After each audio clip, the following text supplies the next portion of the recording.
Merci beaucoup, Madame Kamel. Tout d'abord, je tiens à souhaiter plein de succès aux 22e journées de biologie clinique. Je tiens à remercier mon maître professeur Chibraoui de m'avoir chargé de vous parler du dépistage des gamma-pathologies monoclonales dans les équipes de traitement par les pesticides. Tout d'abord, c'est un travail qui a été financé par l'Institut de recherche sur le cancer. On va commencer par la définition. Qu'est-ce que ça veut dire une gamma-pathologie monoclonale? C'est une sécrétion d'un clone anormal de plasmocytes,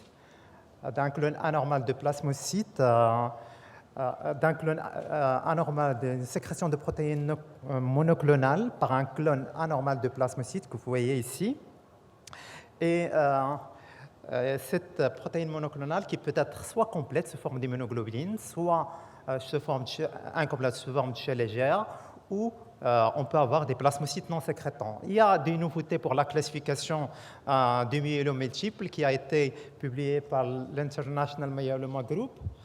Et on ne parle plus de MGUS seulement, mais on parle de MGUS-EGM, MGUS-EGG et MGUS à chair légère. Donc, MGUS non EGM, c'est en général une progression de 1% et qui n'a pas de critères CRABS, il n'y a pas d'hypercalcémie, pas d'insuffisance rénale, pas d'anémie, pas d'atteinte osseuse et une plasmocytose médulaire inférieure à 10%.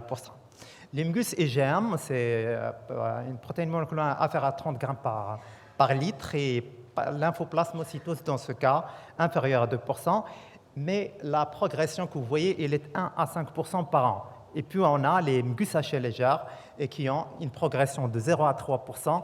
La nouveauté, c'est qu'on va utiliser un ratio chair légère normal sur anormal, où chair légère impliquée élevée, kappa élevé avec un ratio supérieur à 1,65 et lambda élevé avec un ratio inférieur à 0,26. Avec une protéine aussi, la nouveauté, c'est l'utilisation de la protéine monoclonale urinaire qui doit être inférieure à 500 mg par heure par 24 heures. Le small myeloma, c'est en général l'état pré-myélomateuse et qui est caractérisé par une protéine monoclonale supérieure à 30 grammes par litre et avec une plasmocytose médulaire et ou entre 10 et 60%, avec absence de critères CRAB. Et le myélome multiple, vous voyez que pour la définition de myélome multiple, maintenant, la présence de la protéine monoclonale n'est pas obligatoire parce qu'on peut avoir un myélome qui est non sécrétant, plus on doit avoir une plasmocytose médulaire supérieure à 10%, avec au moins un événement définissant le myélome multiple avec un événement, les critères CRAB et la radiologie prend tout son intérêt. C'est l'IRM maintenant, la recherche d'une lésion focale, la présence d'une seule lésion focale maintenant qui a été associée, ou la nouveauté, c'est le ratio chair légère impliqué sur les chaînes légères non impliquées qui est supérieur à 100%. Donc, quels sont les facteurs de risque du myélome multiple? C'est l'âge avancé, le sexe masculin, la race, les Afro-Américains, l'obésité et l'utilisation des pesticides comme un facteur de risque. Comme on voit sur ce graphique, il y a une utilisation très importante de pesticides, une augmentation de l'utilisation de pesticides sur tous les continents, surtout le continent asiatique et le continent américain jusqu'à cette utilisation qui va impacter la santé humaine, surtout la santé reproductive, des atteintes neurologiques, des atteintes gastro-intestinales et puis des cancers. Les pesticides ont été associés au cancer de la prostate, au cancer du poumon, les mélanomes et surtout le myélome multiple. Ici, on voit une méta-analyse qui va rechercher en général chez les exposés aux pesticides et on trouve un autre ratio qui est à 1,47 et qui prouve l'exposition aux pesticides est associée au myélome multiple. Donc notre étude, c'est en général, qu'est-ce qu'on a remarqué? On a parti du principe qu'on a trouvé beaucoup de jeunes, à travers une étude rétrospective, on a trouvé beaucoup de jeunes qui ont un myélome multiple entre 30 et 40 ans. Donc peut-être on dit qu'en notre région, on a quelque chose qui ne va pas et on a parti de chercher une association entre l'exposition aux pesticides, puisque la région de Susmessa est une région agricole, et donc on a cherché cette relation entre l'exposition aux pesticides et l'utilisation des gamma-pathis monoclonales et l'apparition des gamma-pathis monoclonales. Ici, on voit les différentes préfectures de la région de Susmessa, la région de Tiznit, Chouka Itbaha et Taroudant. Et là, vous voyez là où on a pu intervenir les fermes qu'on a visitées. Donc, il s'agit d'une étude de 4 mois. L'étude s'est déroulée sur 2 ans. La population exposée, on a choisi pour un petit peu documenter l'exposition, on a demandé les équipes de traitement. Les équipes qui s'occupent de traitement, on n'a pas pris les simples ouvriers agricoles pour être sûr qu'ils étaient en contact avec les pesticides. On a pris que les équipes de traitement travaillaient que des hommes. Puis, on a recruté une population témoin qui vit dans les mêmes conditions et qui n'ont pas été exposés de manière professionnelle aux pesticides et pendant la même période. Les critères d'inclusion, comme je viens de le dire, c'est des patients asymptomatiques de sexe masculin, les équipes de traitement et sans antécédents de cancer. Les critères d'exclusion, antécédents d'hémopathie ou de cancer, et les femmes qu'on n'avait que 3, donc on les a exclus. Nous avons utilisé un questionnaire un petit peu pour tracer les données sociodémographiques, l'utilisation des pesticides et la toxicité des pesticides. Les questionnaires ont été remplis par un médecin interne ou par les médecins de travail. Le protocole a été approuvé par le comité d'éthique de la faculté de médecine et de pharmacie de Marrakech. Comment on a procédé? C'est en général, on a procédé à des prélèvements sanguins au niveau des fermes. Après un consentement éclairé par des diplômés d'État, les prélèvements ont été réalisés et acheminés au laboratoire dans le respect des conditions préanalytiques. On a prélevé que des tubes secs. On a réalisé le même jour des électrophorèses. Et avec des contrôles de qualité, il y a un technicien qui était au laboratoire pour préparer l'appareil et on a passé tous les contrôles de qualité pathologiques et normales. Donc l'électrophorèse a été réalisée et on avait des résultats. Les résultats positifs, on les a passés par la même technique, électrophorèse capillaire, par un autre biologiste dans un autre laboratoire. C'est une façon de confirmer. Les résultats qui ont été confirmés par 2 biologistes, on va essayer de les confirmer par l'immunofixation. Comment on le sait? L'électrophorèse a une sensibilité de 60%. L'électrophorèse associée à l'immunofixation, elle a presque une sensibilité de 100%. Donc, pour confirmer, on est allé faire une immunofixation et pour typer les œnotypes, pour rechercher les œnotypes. Alors, on a eu comme résultat. Donc, c'était notre population, donc on ne le veut pas, mais en général, c'était une population jeune. Comme on sait, pour les gamma-pathis monoclonales, un des facteurs de risque le plus important, c'est l'âge, mais là, c'était une population jeune. Voilà, et puis on a essayé un petit peu de calculer la prévalence. La prévalence, ici, vous voyez le cas de gamma-pathie monoclonale était de 5 sur 239, donc 5 cas confirmés. Donc la prévalence, elle était de 2,1% pour la population générale, mais si on prend juste entre les 40-50 ans et les 50-60 ans, la prévalence augmente à 4,3. Voilà. Notre population, de par l'été, dans la plupart, elles étaient des analphabètes et en général, ils n'avaient pas d'histoire de maladie. Ils étaient en très bonne santé. Et on avait quelques diabétiques et quelques patients qui avaient une épilepsie, mais sans trouver de relation entre les atteintes neurologiques et l'exposition aux pesticides. Pas de patients qui étaient obèses, tous travaillaient dans les équipes de traitement. La plupart travaillaient sous les serres, mais les patients qui avaient une gamma-pathie monoclonale, ils ne travaillaient pas sous les serres. Une chose très importante, c'est qu'on n'a pas, on avait la plupart des équipes de traitement, c'était des analphabètes, on ne peut pas avoir le nom des pesticides ou les pesticides qui l'ont utilisé. Mais on a dressé une liste de pesticides par culture et on a trouvé que les cultures, en général des oranges, qui ont été associés à un nombre élevé de gamma-pathie monoclonale par rapport aux cultures des tomates ou par rapport aux cultures des fruits rouges.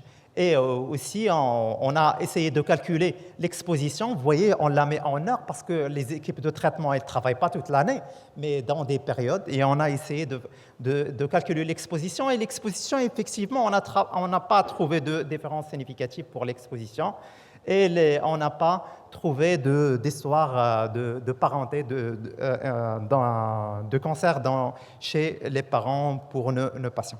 Quand on a comparé les exposés aux équipes à notre population témoin, on a pris une population témoin plus âgée et on a trouvé la prévalence de gamma-pathie monoclonale est importante chez les exposés d'une manière significative et une prévalence chez les plus de 40 ans, si on a pris la population de plus de 40 ans chez les exposés et chez les contrôles, on a pu retrouver qu'il est un petit peu, il est supérieur, il est à 4,03 et il est significatif. Malheureusement, l'autre ratio n'était pas significatif, il était à 4,5, mais même pour les plus de 40 ans. Les isotypes, on avait des IgG lambda et des IgG kappa et des biclonales IgG lambda et IgG kappa. Comme vous le voyez, c'est en général des MGUS non IgM susceptibles de progresser vers un myélome multiple.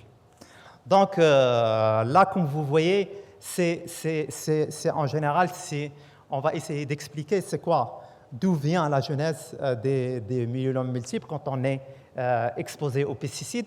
Donc l'exposition aux pesticides va générer en général une production de radicaux libres d'oxygène qui vont endommager l'ADN. Ça, c'était une explication de Alain Va et al. Et puis, on a aussi la génotoxicité. Comme on le sait, le myélome multiple est associé à plusieurs aberrations chromosomiques. Donc, la génotoxicité aussi, elle a joué un rôle sur les résultats de l'exposition aux pesticides qui pourraient contribuer à la pathogénèse de cette maladie. Donc, c'est toujours un champ de recherche. Maintenant, il y a l'allergie, l'infection, donc plusieurs pistes sont à chercher. Un travail qui a été réalisé sur un modèle animal d'un pesticide qu'on connaît qu'il donne le myélome multiple, c'est prouvé qu'il donne le myélome multiple, sur des modèles animaux. Il a montré que l'exposition à cette molécule de carbaryl, elle peut moduler le risque de cancer par le biais d'effets immunotoxiques du déséquilibre de la réponse immunitaire des cellules T auxiliaires. Donc ça, c'est en général les explications qui ont été données pour l'explication de la genèse ou de la toxicité des pesticides dans la genèse d'un myélome multiple.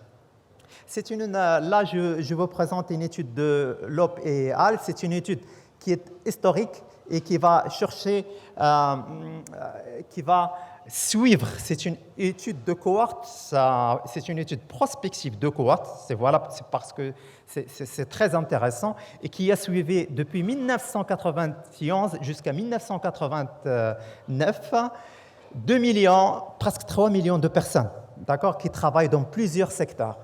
Et il a prouvé, et comme vous le voyez ici, un haut ratio significatif, d'accord, que les gens qui travaillent dans le domaine agricole, ils ont été associés au développement des myélomes multiples.